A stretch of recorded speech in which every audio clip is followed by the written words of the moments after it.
लक्ष्य बने प्रतिशोध जब होता नष्ट विवेक,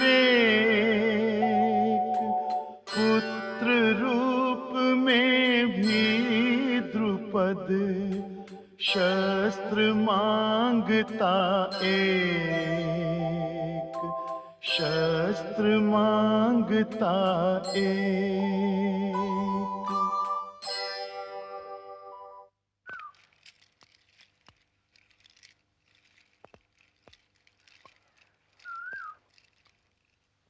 प्रणाम ऋषिवर। ऋषिवर ने आशीर्वाद नहीं दिया? नहीं, क्योंकि जो आशीर्वाद तुम मांग रहे हो वो आशीर्वाद मैं दे नहीं सकता। मैं तो केवल एक पुत्र का आशीर्वाद मांग रहा हूं गुरुदेव। किंतु तुम ये पुत्र चाहते क्यों हो राजन? पुत्र के रूप में तुम शस्त्र चाहते हो जिससे ब्रह्म हत्या कर सको। तुम आशीर्वाद नहीं, एक शाप मांग रहे हो, और मैं तुम्हें शाप कैसे दूं? ऋषिवर, जैसा कि आप जानते ही हैं कि द्रोण ने मुझे अपमानित किया है, मैं उसी नरक की आग में जल रहा हूं। तुमने अपने लिए स्वयं ही यह नरक मोल लिया है राजन। मत जलो इस नरक में, निकल जाओ इस नरक से।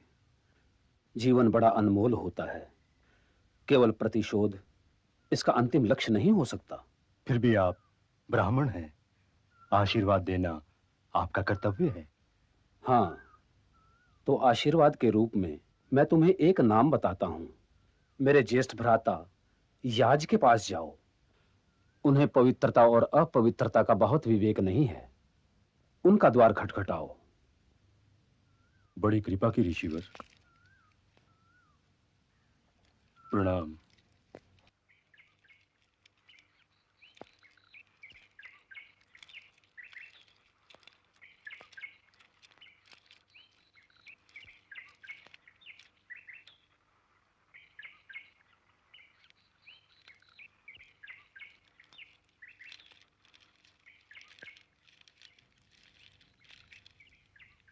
प्रणाम ऋषिवर। यहां कैसे आए राजन? मैं एक पुत्र कामेष्टि यज्ञ करना चाहता हूं ऋषिवर, ताकि द्रोण का संहार करने वाला पुत्र पा सकूं। इसके लिए मैं आपकी कोई भी सेवा करने को उद्यत हूं। एक अर्बुद गायें तक देने को तैयार हूं।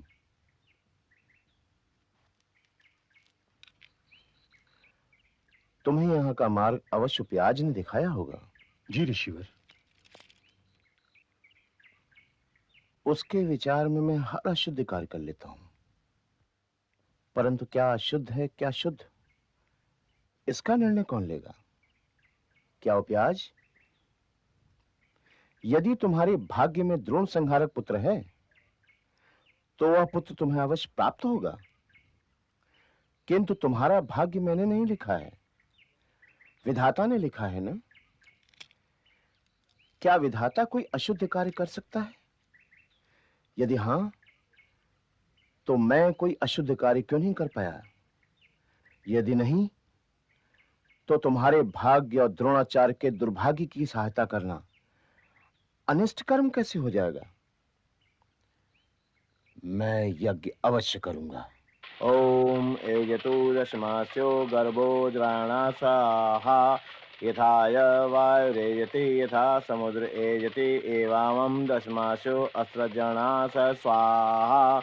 ओम प्रजां देहि ओम प्रजां देहि ओम स्वाहा।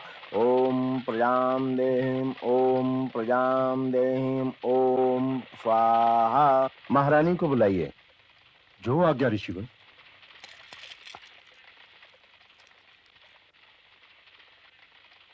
स्वाहा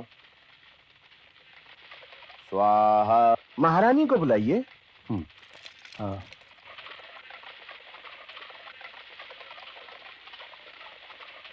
प्रणाम महाराज।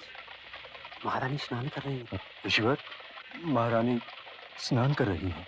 मुहूर्त किसी महारानी के स्नान के लिए नहीं ठहर सकता।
और इस प्रकार यज्ञ की अग्निशिखा से धृष्टद्युम्न और द्रौपदी का जन्म हुआ।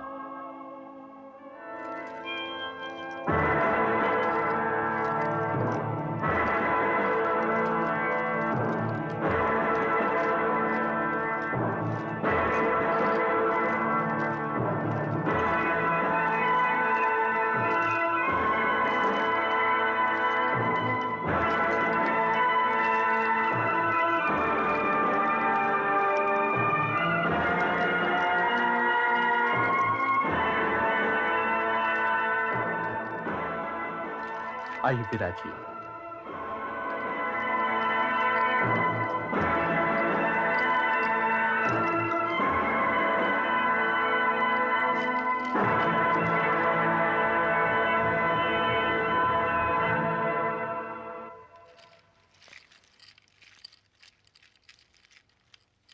आज्ञा पिताश्री। पुत्र, ये यंत्र मैंने अर्जुन को ध्यान में रखकर बनवाया था। मुझे तो डर है कि द्रौपदी की वरमाला उसके हाथ में न रह जाए। आप ऐसा क्यों सोचते हैं पिताश्री? आज इस मंडप में भारत के सभी योद्धाओं का जमघट है, और फिर स्वयं गुरु द्रोणाचार्य के दूसरे शिष्य भी तो यहाँ उपस्थित हैं। तो जाओ, द्रौपदी को ले आओ। जो आज्ञा पिताश्री। युवराज कुमार के जाने का अर्थ ये है भाई कि महाराज कुमारी आने वाली हैं। देख लो भाई, अब अपना अपना मुकुट सब ठीक करने लगे हैं। गुरुपुत्र, क्या आप भी इस प्रतियोगिता में भाग लेंगे? मैं कैसे इस प्रतियोगिता में भाग ले सकता हूँ? क्यों? द्रौपदी तो मेरी गुरु बहन है। तब तो वो हम सभी की गुरु बहन हुई। ना, केवल मेरी, क्योंकि कामपिल्य नरेश पिताश्री के गुरु भाई हैं। मैं तो घराती हूँ, और यदि तुमने ये स्वयंवर जीता तो मैं तुम्हारा स्वागत करूंगा। मेरे स्वयंवर जीतने के मार्ग में यदि जैसा कोई शब्द तो आ ही नहीं सकता गुरुपुत्र। स्वयंवर तो मैं ही जीतूंगा। सावधान! महाराज कुमारी द्रौपदी पधार रही है।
कामपिल्य नगरी के लिए यह बड़े गौरव की घड़ी है कि मैं आज अपने पिताश्री की ओर से आप सब वीरों का अभिनंदन कर रहा हूं।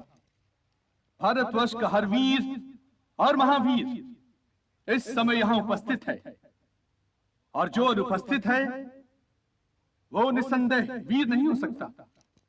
और यह है मेरी बहन महाराज कुमारी द्रौपदी।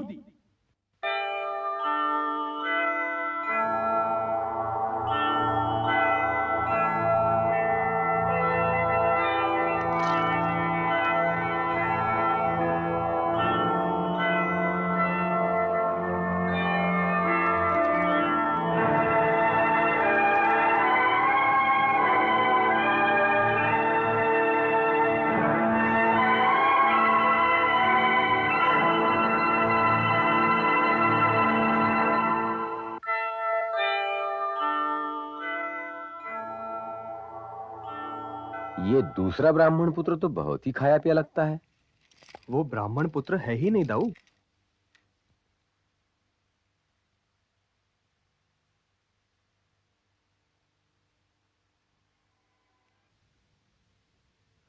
उसने तुम्हें क्यों प्रणाम किया?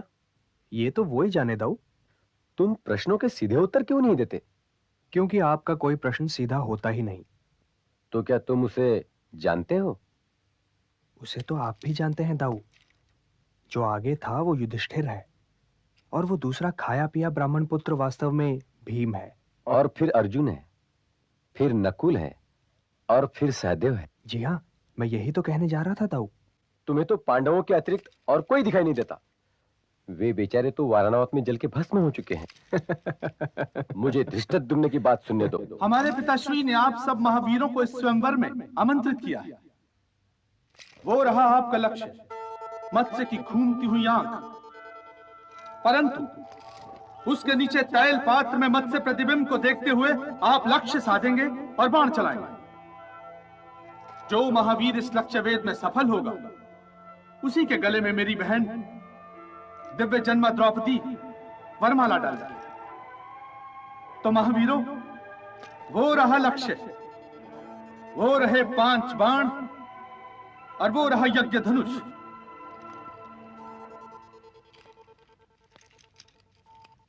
तुम बहुत भाग्यशाली हो द्रौपदी, क्योंकि भारत के श्रेष्ठ वीर तुम्हारी वरमाला की आकांक्षा में यहां पधारे हैं। मैं आप सबको आमंत्रित करता हूं कि अपना अपना प्रयास आरंभ करें।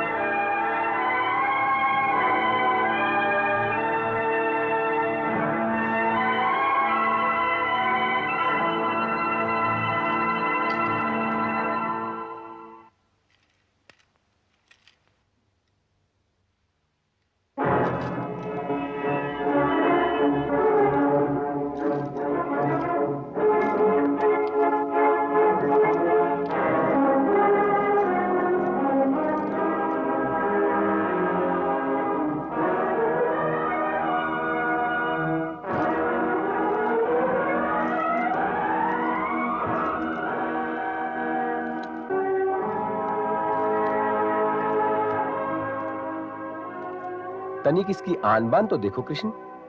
देख रहा हूं दाऊ, देख रहा हूं।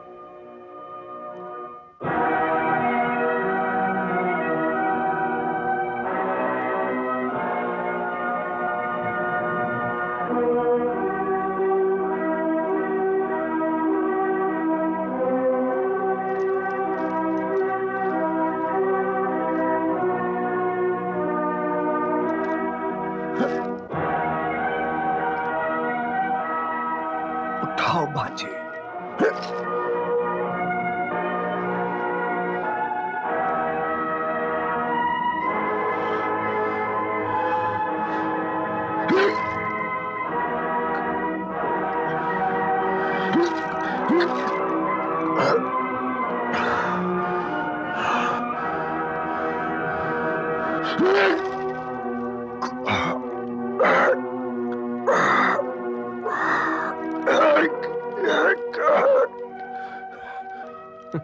देख रहे हैं ना दाऊ, आचार्य ने अपने शिष्य को यह नहीं सिखाया कि वीर पुरुष का अभिमान शोभा नहीं देता। उठाओ।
अरे अब मुंह लटकाने से क्या होगा भांजे? हस्तिनापुर की तो नाक ही कट गई। कर्ण के होते हुए हस्तिनापुर की नाक नहीं कट सकती मामाश्री।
अंगराज कांड की, अंगराज कांड की, अंगराज कांड की, अंगराज कांड की, अंगराज कांड की, अंगराज कांड की।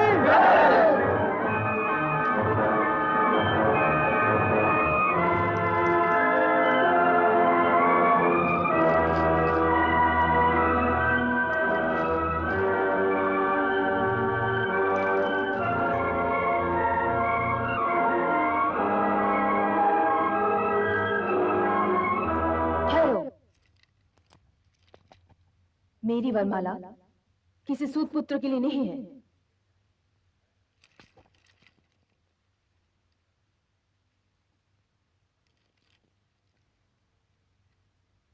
यदि ऐसा है तब तो तुम्हारी वरमाला प्रतीक्षा करते करते सूख जाएगी महाराज कुमारी।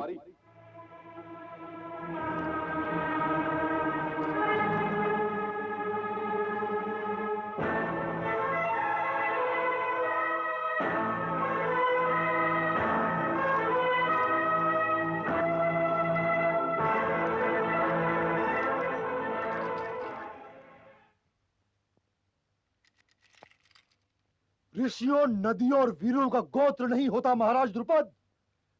आपकी सभा में मेरे परम मित्र अंगराज कर्ण का अपमान हुआ है।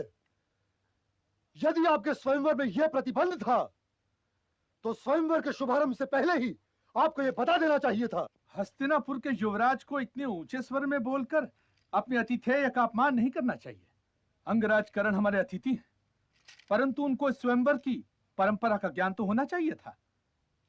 और द्रोण शिष्य दुर्योधन से अधिक और कौन जान सकता है कि मित्रता ही की तरह नाता भी अपने बराबर वालों के साथ होना चाहिए।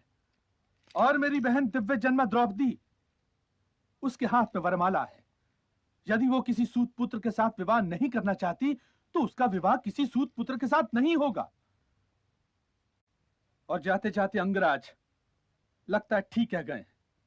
मैं तो सोच रहा था कि इस स्वयंवर में जहां युवराज दुर्योधन, राजकुमार दुशासन, सात्यकी, महाराज जयद्रथ और महाराज जरासंध जैसे योद्धा बैठे, वहां पर इस लक्ष्य वेदन में भला क्या कठिनाई आ सकती है। कोई ना कोई महावीर तो मेरी बहन की वरमाला से धन्य हो ही जाएगा। परंतु लगता है कि कुंती पुत्र अर्जुन के साथ धनुर्विद्या भी उसी लाक्षागृह में जल के भस्म हो गई।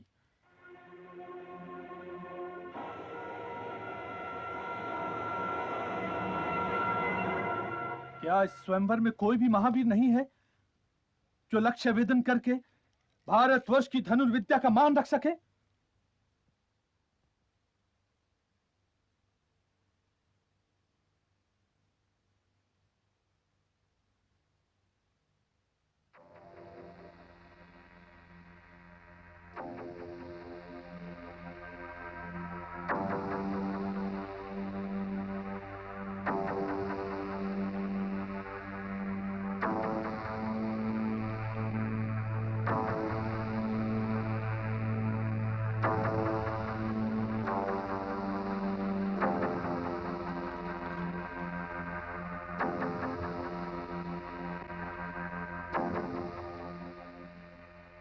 ना तो ये यज्ञ धनुष शब्दों का बना हुआ है ब्राह्मण, और ना ही ये स्वयंवर लक्ष्य। जिस धनुष पर यहाँ पर उपस्थित सारे क्षत्रिय वीर प्रत्यंचा न चढ़ा सके, उस पर प्रत्यंचा चढ़ाना किसी ब्राह्मण के बस का रोग नहीं।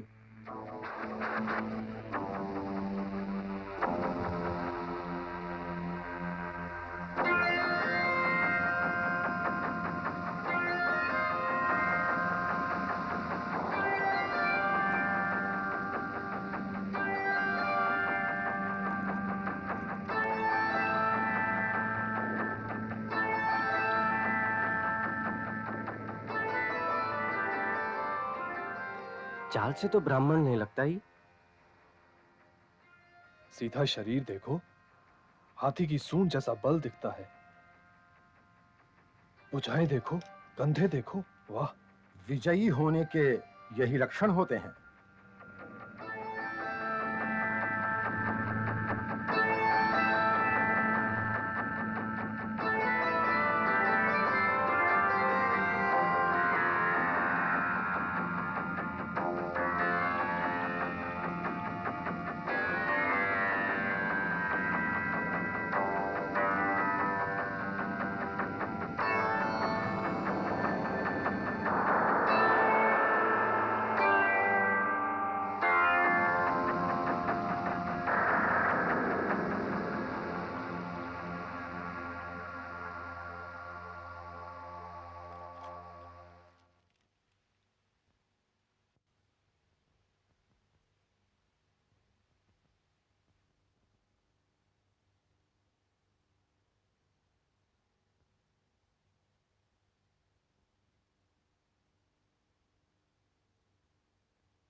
ब्राह्मण कुमार की ब्राह्मण कुमार की ब्राह्मण कुमार की ब्राह्मण कुमार की ब्राह्मण कुमार की ब्राह्मण कुमार की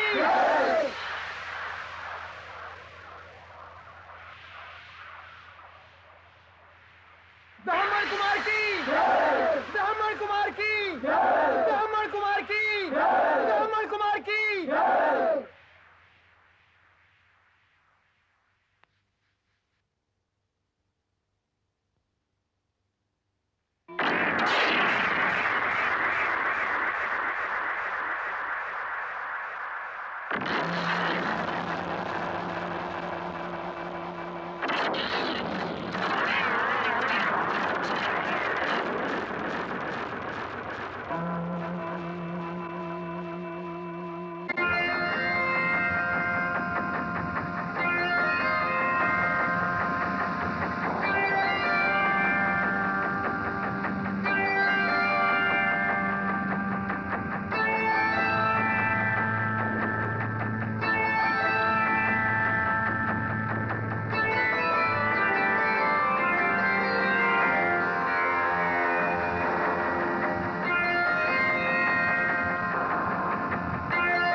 अवसर परखे वीर को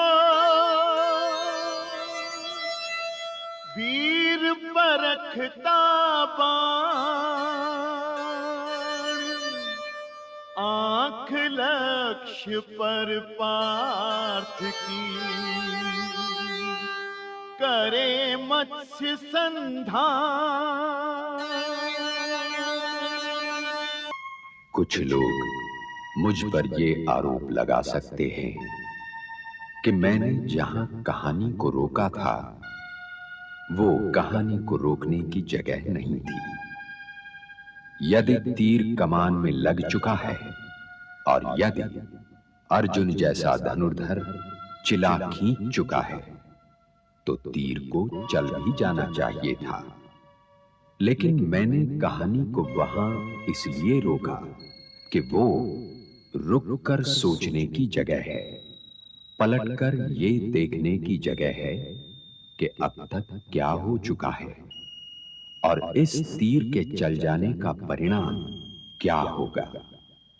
पंचाल नरेश द्रुपद का दिल तो द्रोण की तरफ से साफ नहीं है, और अर्जुन द्रोणाचार्य का सर्वश्रेष्ठ चेला है, जिसके निशाने के चूकने का तो सवाल ही नहीं उठता। तो अब हवा किस तरफ की चलेगी। भरी सभा में महारथी कर्ण का अपमान भी हो चुका है, जिसे सहन करने न कर्ण तैयार होगा और न ही दुर्योधन। तो फिर कमान में जो तीर लगा हुआ है, उसके चलने का परिणाम क्या होगा। ये प्रश्न चिन्ह बहुत ही महत्वपूर्ण है, क्योंकि इस प्रश्न का उत्तर भी इस कथा की रीढ़ की हड्डी का एक टुकड़ा है। तो कथा फिर वहीं से आरंभ करता हूं कि जब द्रौपदी ने कर्ण को टोक दिया और किसी और राजा ने स्वयंवर धनुष की तरफ देखने की हिम्मत न की, तो ब्राह्मणों के गोल से अर्जुन निकला।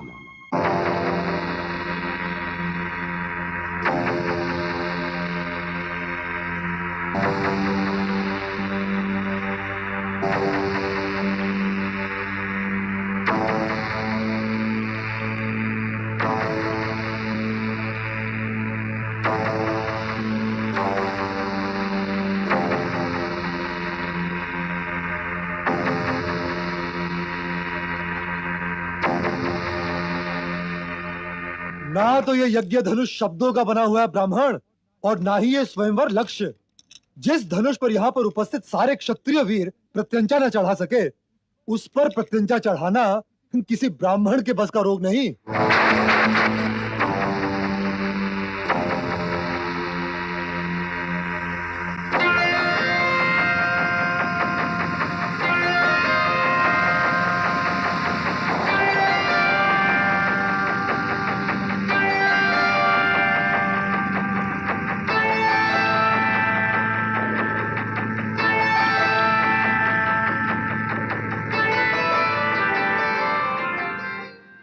चाल से तो ब्राह्मण नहीं लगता ही। सीधा शरीर देखो, हाथी की सूंड जैसा बल दिखता है। भुजाएं देखो, कंधे देखो, वाह। विजयी होने के यही लक्षण होते हैं।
की, ब्राह्मण कुमार की। पंचाल नरेश, आपने इस ब्राह्मण को स्वयंवर धनुष को हाथ लगाने की आज्ञा देकर राज समाज का अपमान किया है। राज समाज ने लक्ष्य भेदन ना करके स्वयं अपना अपमान किया है मगन नरेश। पंचाल नरेश, क्या आपने यह लक्ष्य क्षत्रियों का अपमान करने के लिए बनाया था? आप लोगों ने हमारा अपमान किया है पंचाल नरेश, आपने हमारा अपमान किया है। स्वयंवर में राज समाज के सदस्यों के अतिरिक्त किसी को भी भाग लेने का अधिकार नहीं है। ये कौन कहता है मगध नरेश? मैं ग्वालों से वाद विवाद करके अपने आप को अपमानित नहीं करना चाहता। ये कहकर आपने द्वारिका गणराज्य का अपमान किया है मगध नरेश। वो दिन भूल गए आप जब हम दोनों भाइयों ने आपको सेना समेत मथुरा से खदेड़ दिया था? ये हमारे नाना लगते हैं दाऊ, इनका आदर करना तो हमारा कर्तव्य है।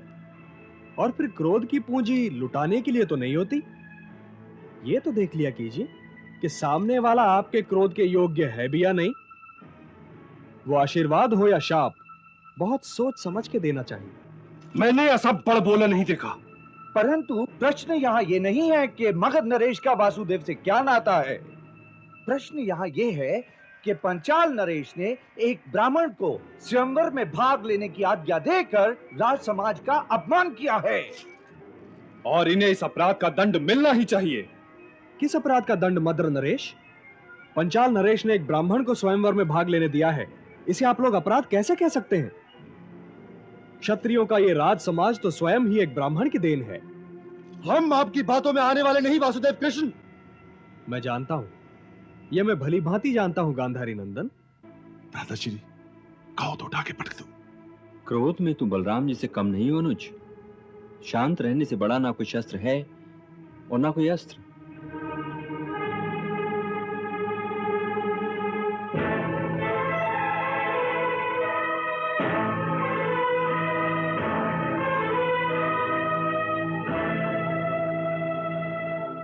भीम, अर्जुन का ध्यान रखना।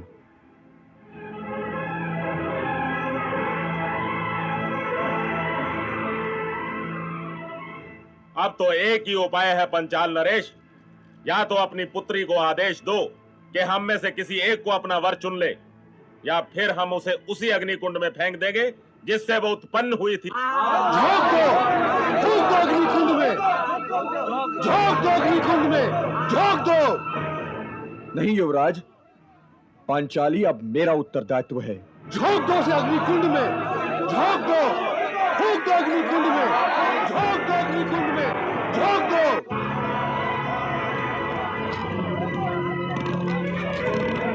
झोंक दो, झोंक दो, फूंक दो अग्निकुंड में, झोंक दो अग्निकुंड में, झोंक दो। यदि कोई आगे आया तो ठोक के पटक दूंगा।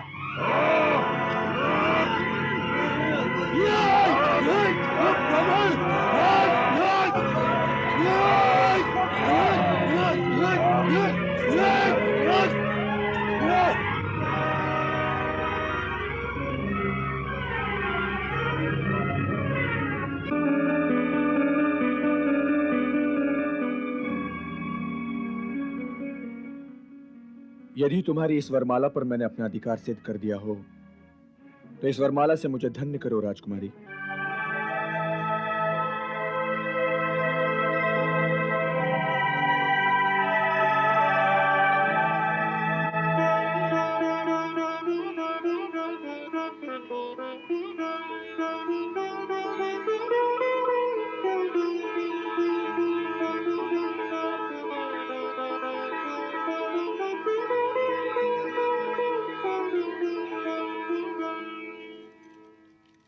ये लो अंगराज। सावधान।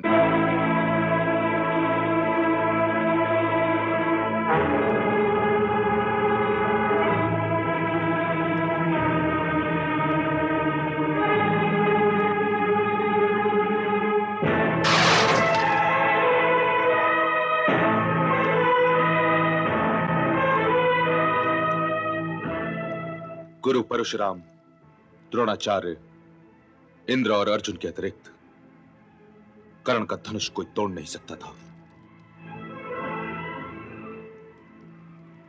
मैं तुम्हारे गुरु को प्रणाम करता हूं ब्राह्मण।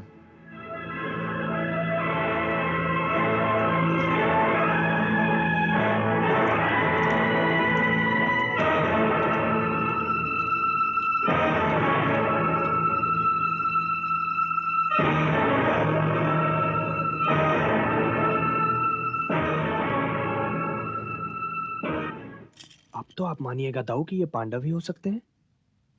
मैं बुआ कुंती के पुत्रों को जीवित देखकर अति प्रसन्न हूं कृष्ण। तो मेरा शिष्य भीम है? जी हाँ, और वो जो हारा हुआ खड़ा है वो भी आपका प्रिय कुरुकुमार दुर्योधन है। ठीक है ठीक है, अब ये संघर्ष बंद करवाओ। जो आज्ञा दाऊ। राज समाज के सदस्यों,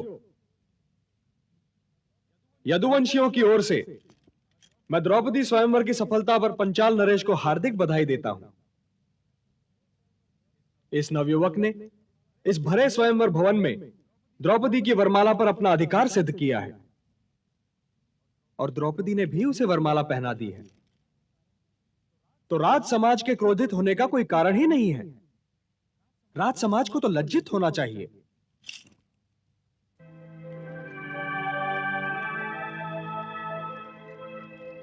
सौभाग्यवती भव।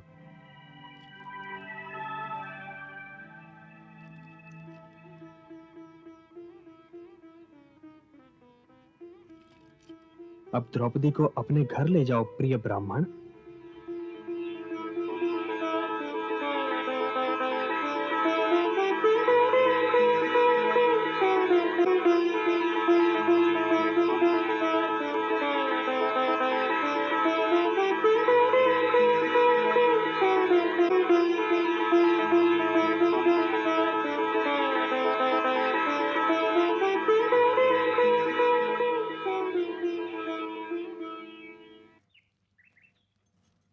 मंजले भैया, यदि हम घर चल के माताश्री से ये कहें कि हम भिक्षा ले आए और पांचाली को सामने कर दें तो कैसा रहेगा? राजकुमारी को भिक्षा कहोगे? परिहास में हानि ही क्या है मंजले भैया? क्यों पांचाली? जैसी आपकी इच्छा।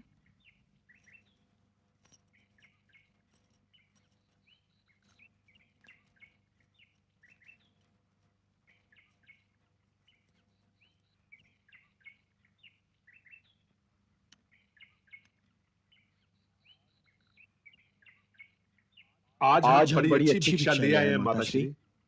सारे भाई आपस में बांट लो।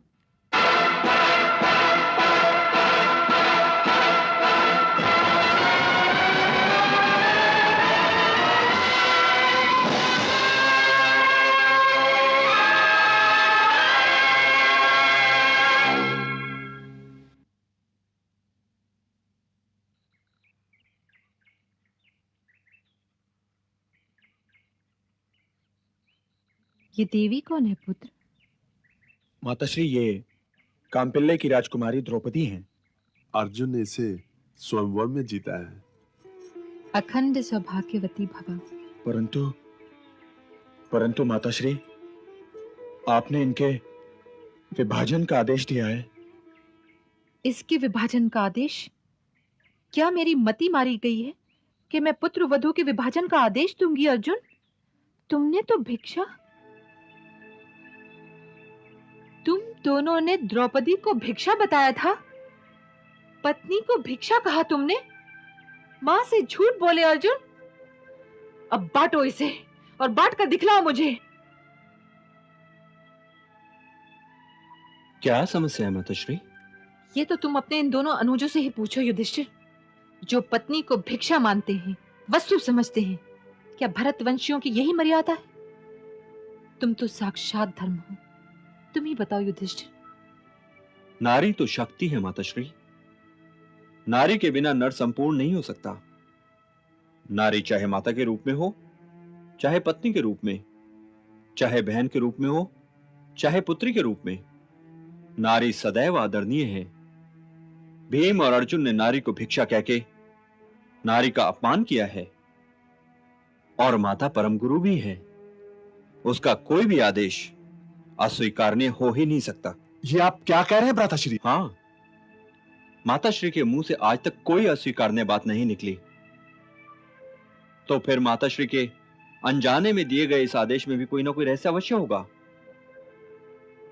वर्तमान में जो कुछ भी हो रहा है, अतीत में उसका कोई ना कोई अंकुर अवश्य होगा। तो क्या तुम ये कह रहे हो युधिष्ठिर कि द्रौपदी को पांचों भाइयों में बांट दिया जाए? ये मैंने नहीं कहा माताश्री, ये आपने कहा है, ये आपका आदेश है। मैंने तो भिक्षा के लिए कहा था पुत्र। ये आप जाने, परंतु ये सोच लीजिए माताश्री कि भविष्य में जो कुछ भी होना है वो ना आप जानती हैं और ना मैं। हो सकता है कि आपकी जीभ पर बैठकर स्वयं काल ने ये निर्णय लिया हो।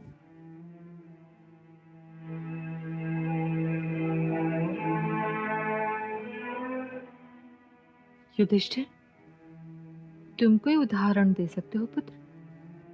अवश्य दे सकता हूं माताश्री। गौतम कुल की एक कन्या जटिला का विवाह 7 ऋषियों से हुआ था।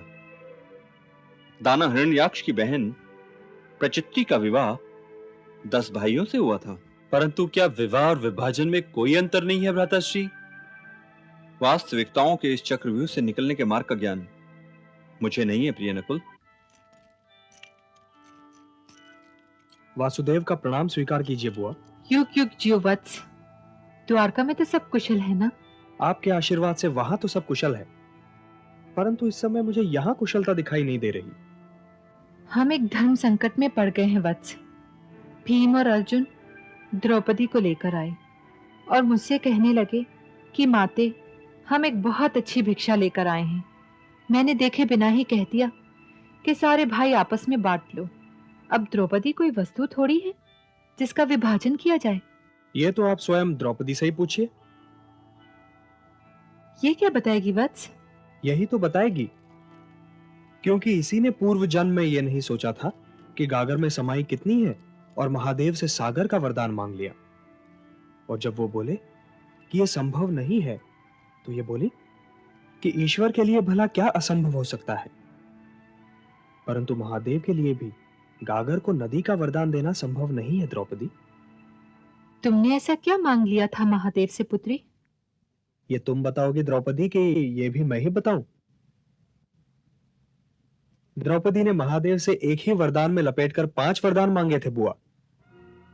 उसने एक ऐसा पति मांगा था जो धर्म का चिन्ह हो, प्रतीक हो, सत्य का संकेताक्षर हो, जो हनुमान की भांति बलवान भी हो, परशुराम जैसा धनुर्धर हो, सुंदर तो ऐसा हो कि समय भी देखता रह जाए और सहनशीलता में कोई उसके समान न हो। क्या तुमने ऐसा नहीं मांगा था द्रौपदी? और क्या महादेव ने यह नहीं कहा था कि ये सारी श्रेष्ठताएं एकत्र नहीं हो सकती? कुछ मांगने से पहले तुम्हें यह सोच लेना चाहिए था द्रौपदी कि जो मांग रही हो तुम्हारे हाथ में उसकी समाई है या नहीं। महादेव से तुमने हट करके वरदान तो ले लिया। अब बुआ के मुख से स्वयं महादेव बोले हैं, क्योंकि आधुनिक संसार में युधिष्ठिर ही धर्म का चिन्ह है। यह है महादेव का पहला वरदान। आधुनिक संसार में भीम से अधिक शक्तिशाली कोई नहीं। महादेव का दूसरा वरदान।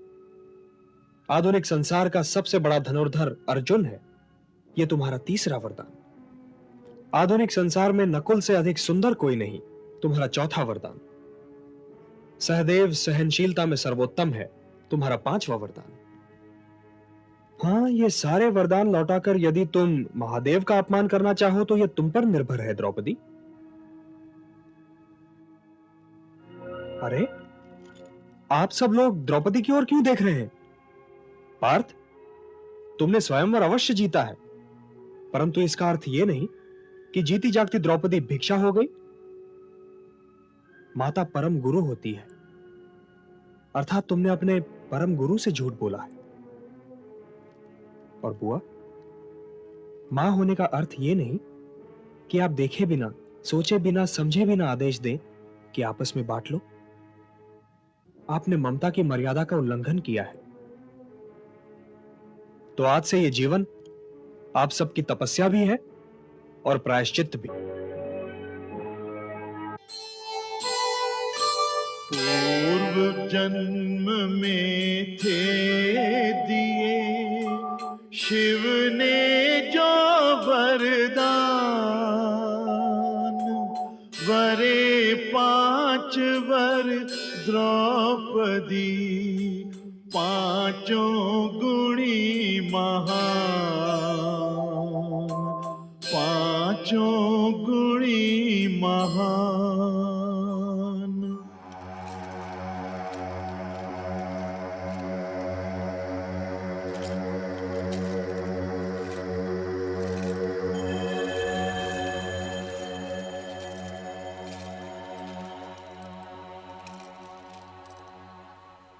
इस बंजर खांडव प्रस्थ को इंद्रप्रस्थ बना डाला और इंद्रप्रस्थ में ये मायावी महल। अद्भुत है उस मय दानव का चमत्कार। आश्चर्य।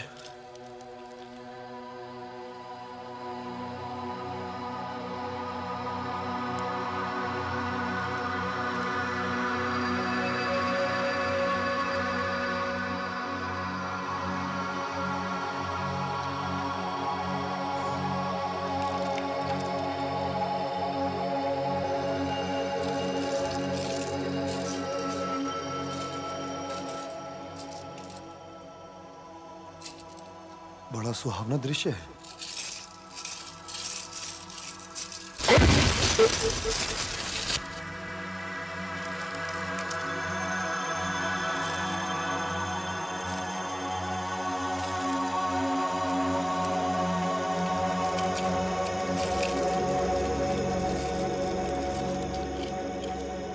नहीं नहीं,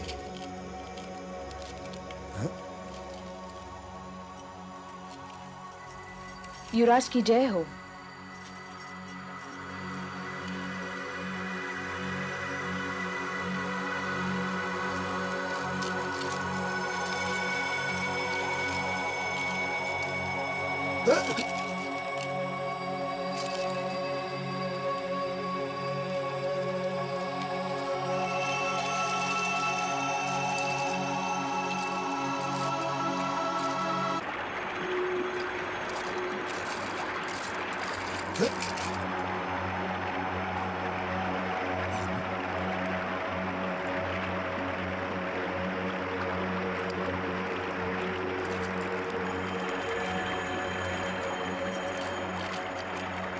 युवराज की जय हो।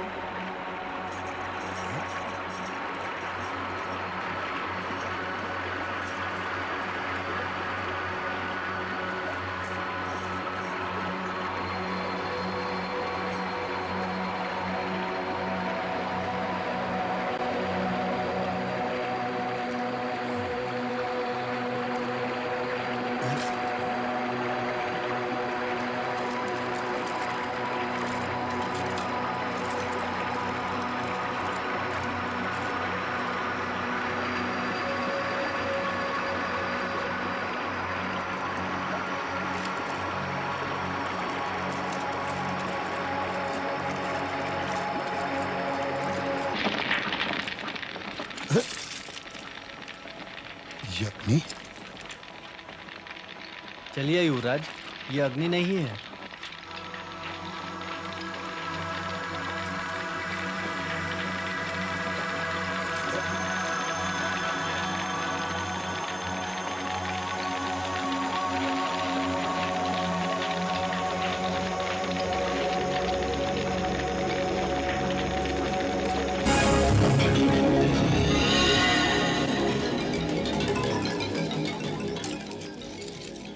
सावधान युवराज, आगे पानी है। पानी? पानी कहाँ है? दासी भी हमसे खिलवाड़ करती है।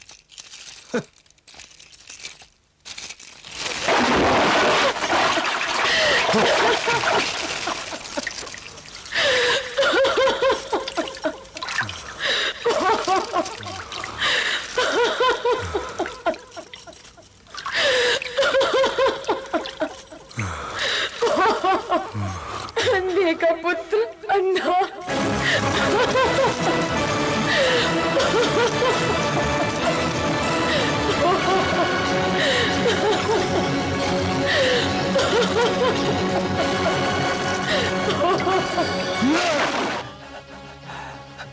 अब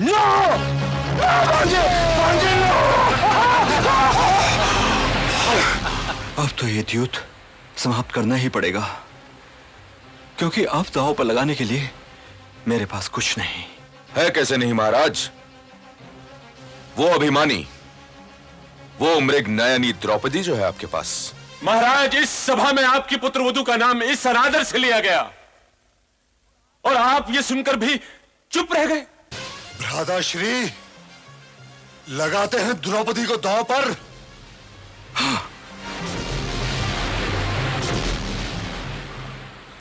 मामा श्री, मुझे नाव की आवश्यकता है।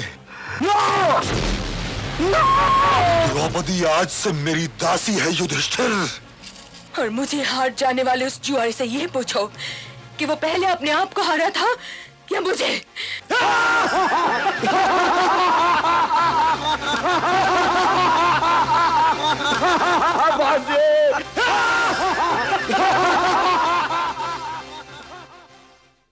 हे राजन, कुलगुरु होने के नाते ये कहना मेरा कर्तव्य है कि भोग विलास, मृगया और द्यूत ये ऐसे अवगुण हैं जो व्यक्ति और व्यक्तित्व दोनों का नाश कर देते हैं।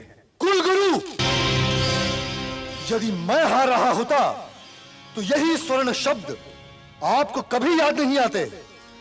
ये तो वही बात हुई कि जिस थाली में खाया उसी में छेद किया। बैठ जाइए कुलगुरु, मैंने कहा बैठ जाओ।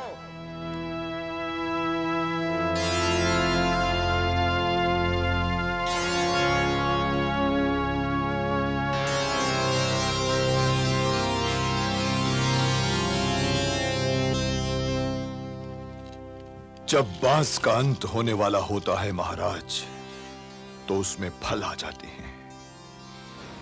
दुर्योधन भी हस्तिनापुर की राजनीति का एक फल है महाराज। फिर भी यदि आप सोच सकते हैं तो सोचिए। द्रौपदी कुलवधू है, उसका अपमान कुल का अपमान है। पितामह, द्रौपदी अब कुलवधू नहीं है, आज से वो मेरी दासी है, दासी। और वो भवन में दूसरी दासियों के साथ रहेगी और उन्हीं के प्रकार काम काज करेगी। मेरी निष्ठा हस्तिनापुर राज सिंहासन के प्रति है महाराज, दुर्योधन के हठों के प्रति नहीं है। और उस सिंहासन पर मेरे ही पिताश्री विराजमान हैं तातश्री।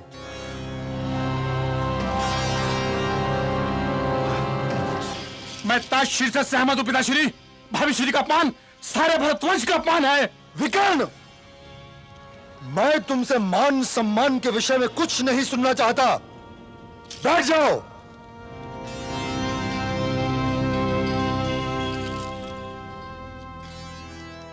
और मुझे अपने दासों के सर पर ये मुकुट अच्छे नहीं लग रहे।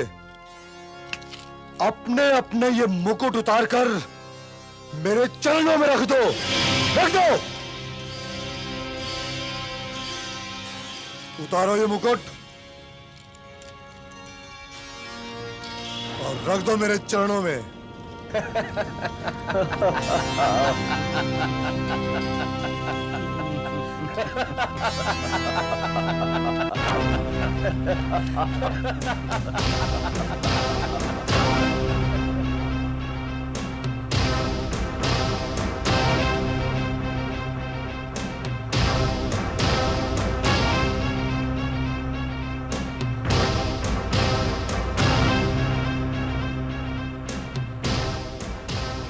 युवराज की जय हो। तू अकेला क्यों आया है? युवराज, बहुरानी महाराज युधिष्ठिर से एक प्रश्न का उत्तर जाने बिना नहीं आएंगी। एक मामूली से दास को महाराज कहकर यहाँ पर उपस्थित राजाओं महाराजाओं का अपमान करता है। क्या कहा उस दासी ने?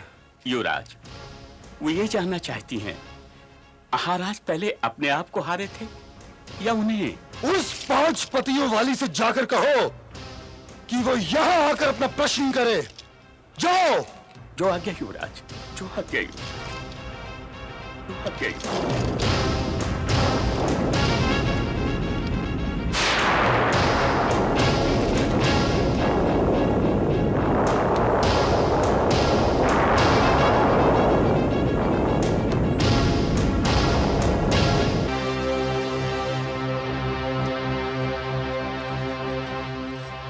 क्या उत्तर लाए मेरे प्रश्न का?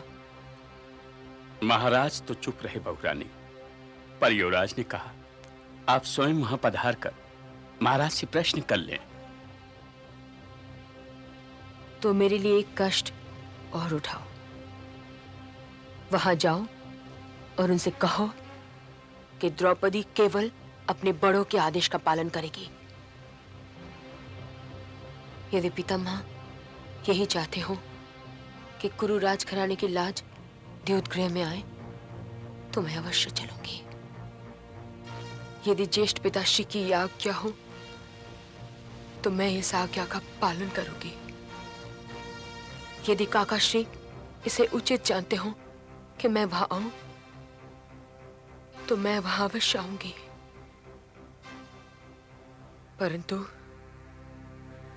यदि ये लोग ये नहीं चाहते तो मैं वहां नहीं चलूंगी। युवराज मुझे फिर लौटाएंगे बहुरानी। तो क्या तुम अपनी बहुरानी के लिए इतना कष्ट भी नहीं उठा सकते? जो आज्ञा बहुरानी।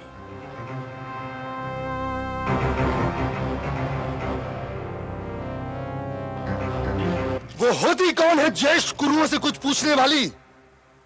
उसे मैंने जीता है और उसे मेरा आदेश मानते हुए यहां आना ही पड़ेगा। भगवान के लिए इस द्यूत क्रीड़ा को यहां समाप्त कीजिए महाराज। महाराज मेरे साथ यह अन्याय नहीं कर सकते पितामह। युधिष्ठिर ने स्वयं द्रौपदी को दांव पर लगाया था। द्रौपदी को दांव पर लगाने से पहले उस समय आप सब लोगों ने युधिष्ठिर से क्यों नहीं कहा कि द्रौपदी इस राजघराने की लाज है और वो भरत वंश की लाज को दांव पर न लगाए? ये सारे प्रश्न अब क्यों उठ रहे हैं जब दांव मैं जीत चुका हूं? मेरे प्रश्न का उत्तर है किसी के पास? है किसी के पास मेरे प्रश्न का उत्तर?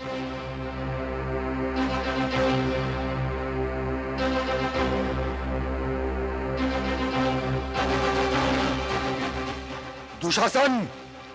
जी भ्राताश्री। ये द्वारपाल तो मूर्ख है। स्वयं तुम जाओ और उस 5 पतियों वाली को बालों से पकड़कर घसीटते हुए यहाँ लाओ। जो आज्ञा भ्राताश्री।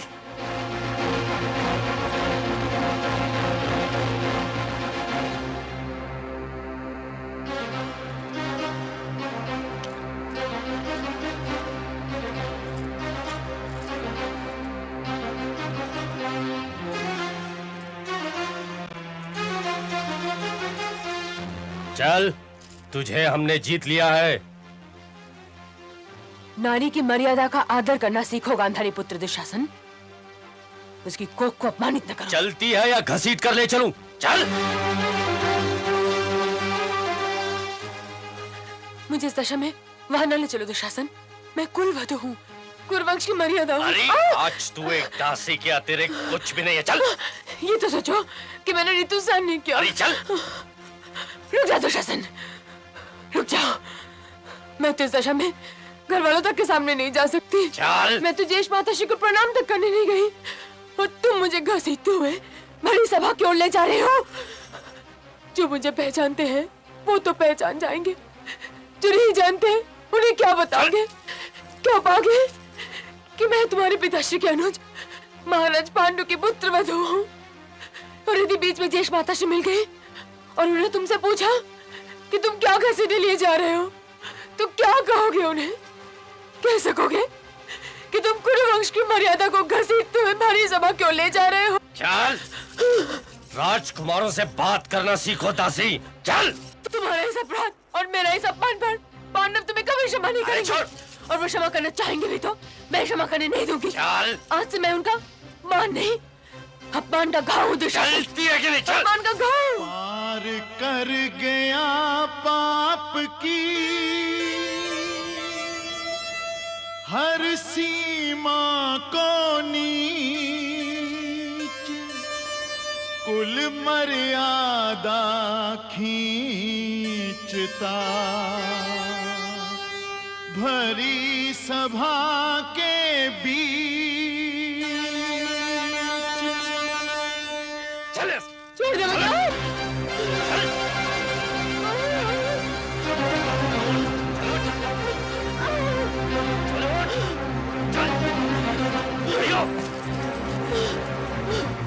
भ्राताश्री, ये रही 5 पतियों वाली द्रौपदी।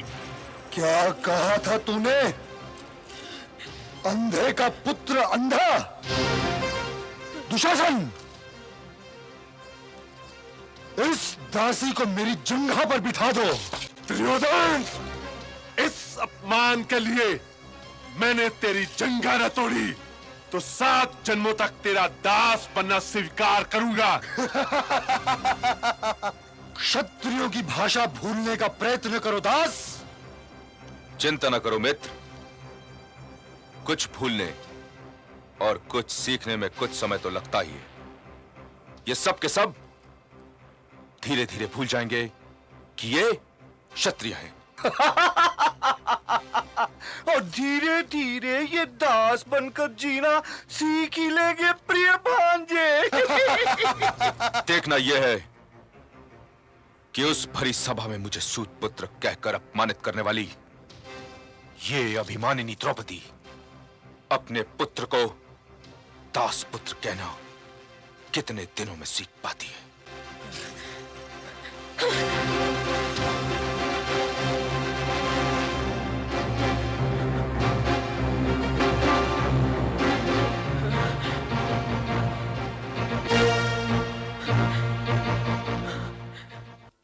आंखें झुकाना इस समस्या का समाधान नहीं है पितामह। मैं आपकी कुलवधू द्रौपदी एक वस्त्र में लिपटी हुई ऋतु स्नान किए बिना इस भरी कुरु सभा में आपको प्रणाम करती हूँ और ये जानना चाहती हूँ कि आप मुझे आज क्या आशीर्वाद देंगे। आप तो ज्येष्ठ गुरु हैं, महावीर हैं, श्रेष्ठ विद्वान हैं। बताइए, क्या आपने केवल गुरु सिंहासन की रक्षा का वचन लिया था? क्या गुरु मर्यादा का कोई महत्व नहीं है? आप जैसे महापुरुष शूरवीर को पृष्ठों से मुंह छिपाना शोभा नहीं देता पितामह। मेरी ओर देखिए, देखिए मेरी ओर। मैं गुरु मर्यादा के आगे लगा हुआ एक प्रश्न चिन्ह हूं। देखिए मेरी ओर, देखिए कि आपकी कुलवधू किस दशा में खींचकर यहां लाई गई है और मुझसे कहिए कि भरतवंशियों की क्या यही परंपरा है? आपके मुंह से ये सुनकर मैं चुप हो जाऊंगी, चुप हो जाऊंगी। मैं जिस वंश की हूं उस वंश की परंपरा कुछ और है। उस वंश में लोग अपनी कुलवधू के मान सम्मान की रक्षा करने के लिए मर मिटते हैं, परंतु हर परिवार की अपनी परंपरा होती है। कृपया मुझे भरतवंशियों की परंपरा बताइए। मेरी ओर देखिए पितामह।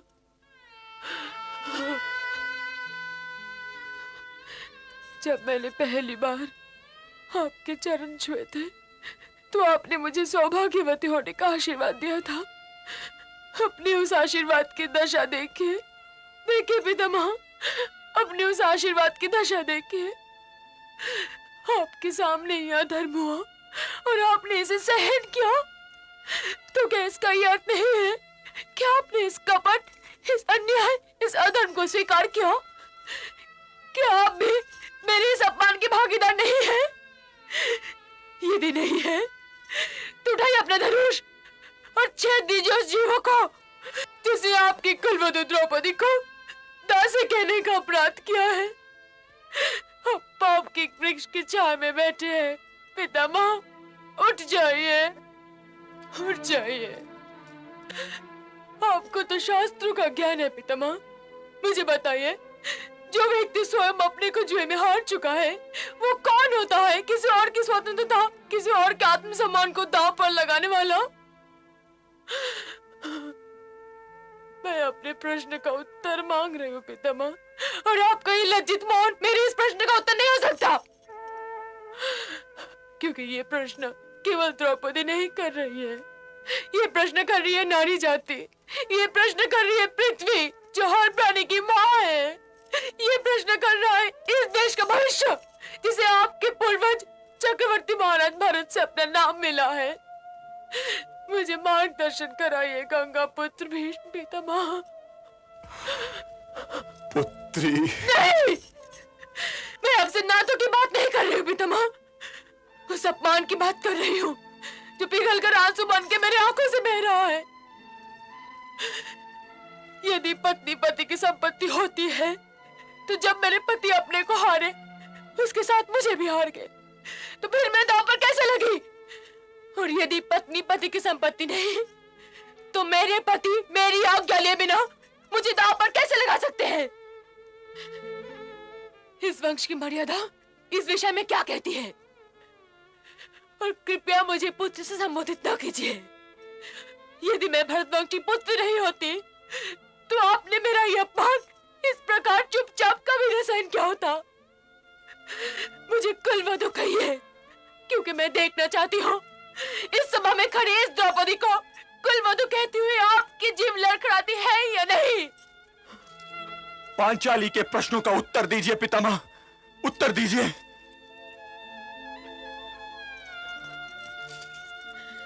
पितामह क्या उत्तर देंगे? ये तो स्वयं एक प्रश्न है।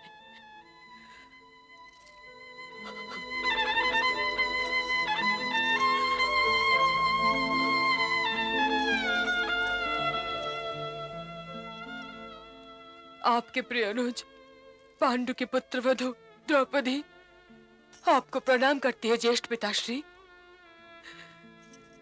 आप बड़े भाग्यवान हैं जो नेत्रहीन जन्मे, नहीं तो आज अपनी सभा में अपनी पुत्रवधू की दुर्दशा देखकर अवश्य ही नेत्रहीन हो गए होते।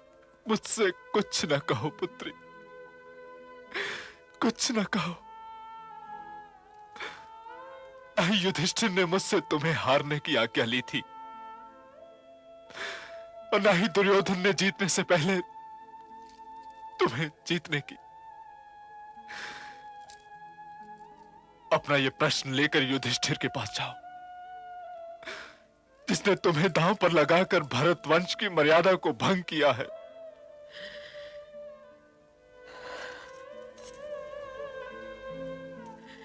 जो आज्ञा ज्येष्ठ पिताश्री, परंतु उनके पास अपना प्रश्न ले जाने से पहले मैं अपने पिता के मित्र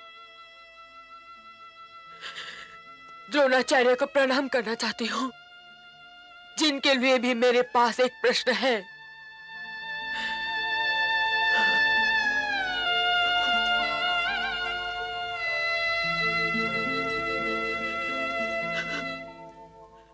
आपने काका शिवविद्युत द्वारा यही संदेश भेजा था ना कि द्रुपद पुत्री होने के नाते मैं आपकी पुत्री हूँ और पांडवों की पत्नी होने के नाते आपकी पुत्रवधू। तो आज इस सभा में पुत्री के नाते आपका चरण स्पर्श करूं या पुत्रवधू के नाते?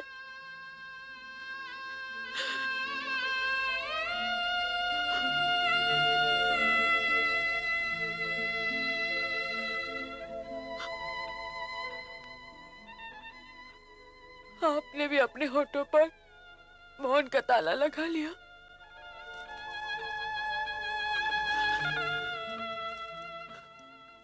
कुलगुरु कृपाचार्य,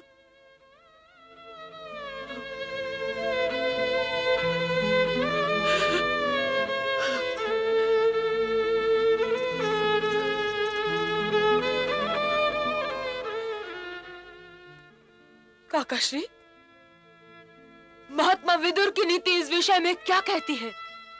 आप तो कड़वे सच बोलने के लिए प्रसिद्ध है, आप तो चुप न रही हैं। क्या किसी पति को अधिकार है वो अपनी पत्नी को जुए में हार जाए? क्या किसी दास को अधिकार है कि वो किसी और की स्वाधीनता को दांव पर लगा दे? भाभी श्री ठीक कह रही हैं। विकर्ण, जो बोलता है उसे बोल लेने दो भांजे। जो होना था सो तो हो ही गया। प्रिय युधिष्ठिर तो द्रौपदी को हार ही चुके हैं। ये होते कौन है मुझे हारने वाले? यदि इन्हें अपने पति को हारने का अधिकार हो भी तो भी मैं केवल इनकी पत्नी तो नहीं हूँ। मैं पांचों पांडु पुत्रों की पत्नी हूँ और मुझ पर केवल इनका अधिकार नहीं है। क्या इन्होंने दांव पर लगाने से पहले तुमसे यह पूछा था कि ये तुम्हारी पत्नी को दांव पर लगा सकते हैं या नहीं? क्या तुमने नहीं आज्ञा दी थी? सर्वश्रेष्ठ धनुर्धर, मीन भेदन करके मेरे स्वयंवर जीतने वाले शूरवीर, तुम बोलो, क्या तुमने मेरा स्वयंवर इसलिए जीता था कि ज्येष्ठ कुंती पुत्र एक दिन मुझे दांव पर लगा दे? संसार में इनसे पहले भी जुआरी हो चुके हैं, पर किसी ने कभी अपने राकेल को भी दांव पर लगाया था? और तुम लोग अपने ब्याह का दांव पर लग जाना देखते रह गए। धिक्कार है तुम लोगों की वीरता पर, धिक्कार है। आप पांचाली के प्रश्न का उत्तर क्यों नहीं देते भ्राताश्री? आप तो स्वयं धरती पर धर्म का चिन्ह हैं। महादेव की सौगंध, यदि आप न रहे होते तो मैं पांचाली को दांव पर लगाने वाले हाथों को वृक्ष की भांति जड़ से उखाड़ के फेंक देता। आज जाके मेरी अभिलाषा पूरी हुई भांजे कि पांडवों में फूट पड़ ही गई। जैसे दीमक बड़े बड़े वृक्षों को चाट जाती है, जैसे रोग शरीर को खा जाता है, भाभी श्री के अपमान का ये रोग भी दीमक की भांति भरतवंश के वृक्ष को नष्ट कर देगा। और हम लोग जिस गरिमा की छांव में जी रहे हैं, ये रोग उस गरिमा को भी नष्ट कर देगा। पितामह, पिताश्री, काकाश्री, गुरुवर द्रोण, कुलगुरु कृपाचार्य, अंगराज कर्ण, भाभी श्री के प्रश्न का उत्तर दीजिए, क्योंकि आपका दिया हुआ उत्तर आगे चलकर हस्तिनापुर के भाग्य या दुर्भाग्य के द्वार खोलेगा। और मेरे इस प्रश्न का भी उत्तर दीजिए, क्या एक पति को इसका अधिकार है कि वह अपनी पत्नी को जुए में हार जाए? और यदि आज भी आप लोगों ने मेरे इस प्रश्न का उत्तर नहीं दिया, तो यह प्रश्न किसी भी जन्म में आप लोगों का पीछा नहीं छोड़ेगा। और मेरे इस प्रश्न का उत्तर देने के लिए आपको बार बार जन्म लेना होगा, बार बार जन्म लेना होगा। युधिष्ठिर ने द्रौपदी को दांव पर लगाकर अच्छा नहीं किया, परंतु पत्नी पर पति का अधिकार तो सिद्ध है। अधिकार? अधिकार की परिभाषा क्या है? क्या यह भी सच नहीं है पितामह कि पत्नी के आत्मसम्मान की रक्षा करना पति का परम कर्तव्य है? ये 5 तो तुम्हारी रक्षा नहीं कर पाए, इसलिए आकर मेरे मित्र दुर्योधन की गोद में बैठ जाओ। 5 पतियों वाली तो तुम पहले ही से हो, तो छठे का हाथ पकड़ लेने में हानि क्या है? एक दिन मैं तुम्हें इस अपमान का दंड अवश्य दूंगा, कारण अवश्य दूंगा। है चुप! मेरे मित्र से बात करने का साहस करता है, मैं तेरी जीभ काट लूंगा।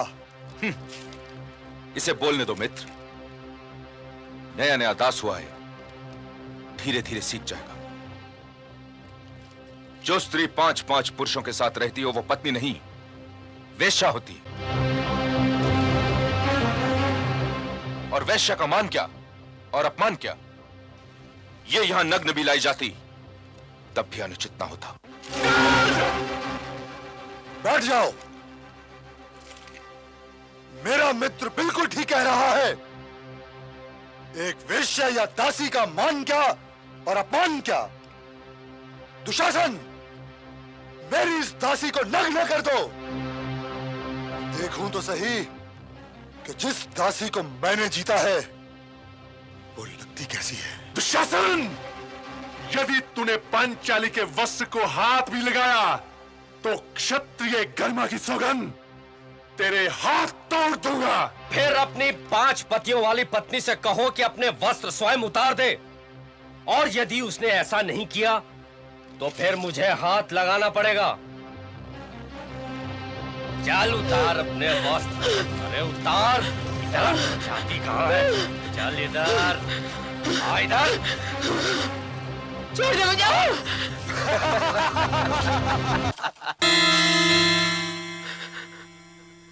हे गोविंद, हे द्वारिकाधीश, हे सर्वशक्तिमान, हे योगेश्वर, मेरी लाज बचा, मेरी लाज बचा गिरधारी। हे कृष्ण। खींच दुशासन, नग्न कर दे इसे।